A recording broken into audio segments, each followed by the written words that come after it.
Hello प्यारे बच्चों, Chintu classes में आपका स्वागत है। आपके सामने मैं एक नया टॉपिक लेके आया हूँ मैथमेटिक्स का। जो टॉपिक का नाम है ट्रिग्नोमेट्री। तो ये जो टॉपिक है ये बहुत बेसिक है। ये क्लास 9 से लेकर 12 तक के बच्चों के लिए बेसिक, जिसका जानना चाहता है वो इसको देख सकता है। अगर आपको ये वीडियो पसंद आए तो इसको लाइक कीजिएगा और सब्सक्राइब कीजिएगा। तो चलिए विदाउट डिले हम इसको स्टार्ट करते हैं ट्रिग्नोमेट्री। तो सबसे पहले trigonometry trigonometry who is the father of trigonometry, ये जाना जरूरी है। तो ट्रिग्नोमेट्री जो है का डिस्कवरी जो है वो एक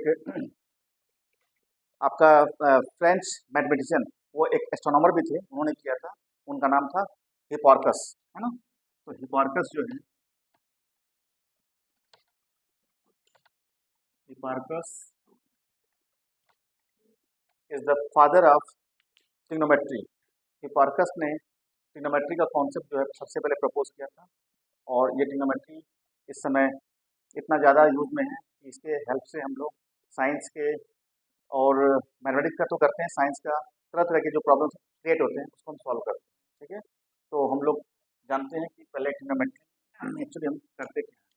तो ट्रिग्नोमेट्री, जिसे हम लोग हिंदी में त्रिकोणमिति कहते हैं, इसमें 3 कोण वाला एक ट्रायंगल होता है। तो बेसिकली हम लोग एक ट्रायंगल लेंगे और ट्रायंगल में आपके 3 एंगल होंगे। ठीक है, तो इन एंगल का इन साइड से जो रिलेशन होता है उसके बारे में हम जानेंगे इसका। ठीक है, तो इसमें सारे एंगल, सारे साइड में से कोई भी 2 चीज़ें दिया हुआ है और एंगल दिया है तो हम अदर प्रॉपर्टी हम निकाल सकते हैं। ठीक है, तो हर तरह का चीज़ें हम निकाल सकते हैं, जरूरी नहीं राइट एंगल, एंगल कैसा भी हो उसको हम लोग प्रोजेक्शन डाल के हम लोग उसके बारे में निकाल सकते हैं।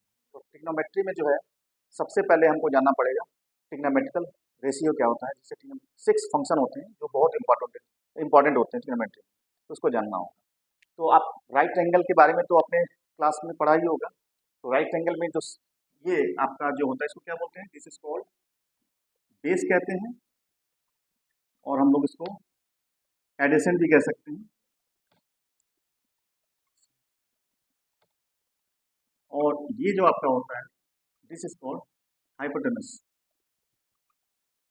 हाइपोटेनस। और इसको हम लोग कहते हैं अपोजिट, अपोजिट कहते हैं। जिसे हम लोग इसे हम लोग परपेंडिकुलर भी कहते हैं। इसको क्या कहते हैं, इसको परपेंडिकुलर भी कहते हैं, परपेंडिकुलर। ठीक है, ये तो ऐसे है। और चूंकि कुछ बोर्ड हिंदी बोर्ड के भी है तो इसको हम लोग हाइपोटेनस को क्या बोलते हैं, इसको हम लोग कर्ण बोलते हैं। और इसको हम लोग कहते हैं आधार कहते हैं। आधार थोड़ा बताना पड़ता है क्योंकि कई बोर्ड के बच्चे पढ़ते हैं। और इसको हम लोग कहते हैं लंब कहते हैं। ठीक है, लंब, ये हिंदी में होता है। तो ये जो ट्रिग्नोमेट्री में 6 फंक्शन होते हैं वो क्या क्या होते हैं। एक आपका होता है साइन, एक होता है कॉस, और एक होता है टेन।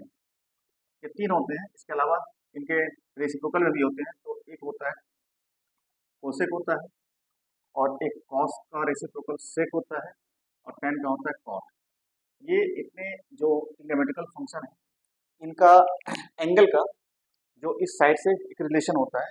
और इसको जानने से हम लोग और आगे मतलब और भी फॉर्मूला पढ़ेंगे, लेकिन ये सबसे बेसिक फॉर्मूला है जिसको हमको जानना होगा इसका। ठीक है, तो साइन, अगर हम इस एंगल को थीटा ले लें, थीटा एंगल, तो साइन थीटा इक्वल टू क्या होगा, साइड में क्या रिलेशन होगा, कॉस थीटा का क्या होगा, टेन थीटा का क्या होगा, कोसेक का क्या होगा, सेक का क्या होगा, कॉट का क्या होगा, इसको हम देखेंगे। ठीक है, तो मैं आप लोग को बता दूं इसके लिए एक फॉर्मूला है। ये फॉर्मूला बहुत इंपॉर्टेंट है। अगर आप लोग इंग्लिश मीडियम के हो तो इसके लिए एक याद रखूं, ये फॉर्मूला पंडित बद्री प्रसाद हर हर बोले, ये फॉर्मूला याद रखिए।